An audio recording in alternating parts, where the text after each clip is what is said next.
Opisyal na nagsimula ngayong Lunes ang taong panuruan 2026 to 2027.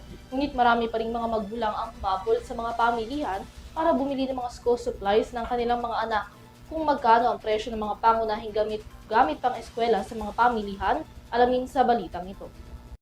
Ngayong June 8, opisyal na nagsimula ang unang araw ng pasukan. Ngunit sa mga pamilihan, patuloy pa rin ang pagdagsa ng mga magulang at mga estudyante na humahabol sa pagbili ng mga pangunahing school supplies. Ang ilan sa kanila nagpahuli na raw sa pagbili dahil bukod sa iwas na sa hassle, mas mura pa ang mga bilihin. Ang isang nanay na naabutan pa nating nagsusukat ng mga uniforme para sa kanilang mga anak, pinili raw talagang magpahuli at huwag sumabay sa karamihan pagdating sa pagbili ng mga gamit pang eskwela. Aniya, pwede na raw kasing makuha ng mas mura ang mga uniforme at iba pang school supplies kung bibili kapag mas malapit na sa araw ng pasukan. Batay sa gabay sa pamimili ng school supplies na inilabas ng Department of Trade and Industry, kung hindi bumaba, wala namang ipinagbago ang presyo ng mga gamit pang eskwela ngayong school year 2026 to 2027 kumpara noong nakaraang taon. Ang writing at composition notebook, depende sa size at brand, pumapatak sa 13 pesos hanggang 52 pesos. Ang mga spiral notebooks naman, maaaring mabili mula 14 pesos hanggang 49 pesos, depende sa specification, habang ang mga yarn notebook, maaaring mabili mula 14 pesos hanggang 47 pesos. Samantala, ang mga grade pad paper nagkakahalaga ng 13 pesos hanggang 37 pesos, habang 22 pesos naman hanggang 69 pesos and 75 centavos ang mga intermediate pad.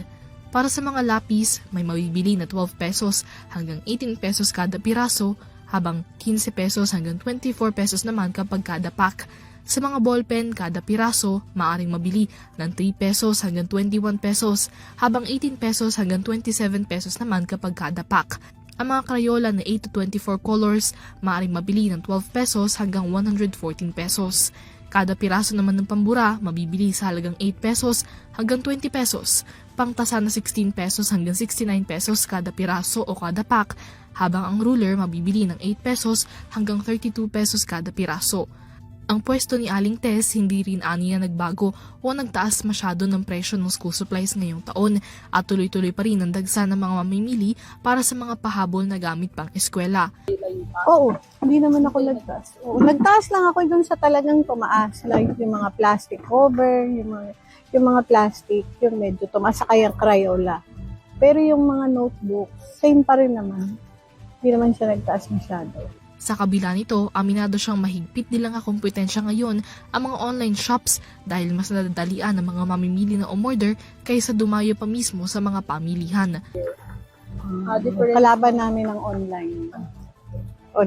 online sale kasi minsan mababa presyo nila pero kaya lang yung quality minsan pag dinala sa bumibili hindi na ganoon. Dito at least nakakapamili sila.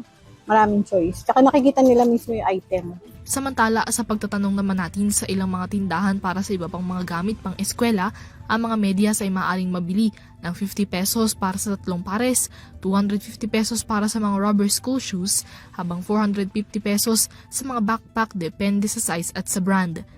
Para sa EuroTV News, Mia Layagin sumasaludo sa bawat Pilipino.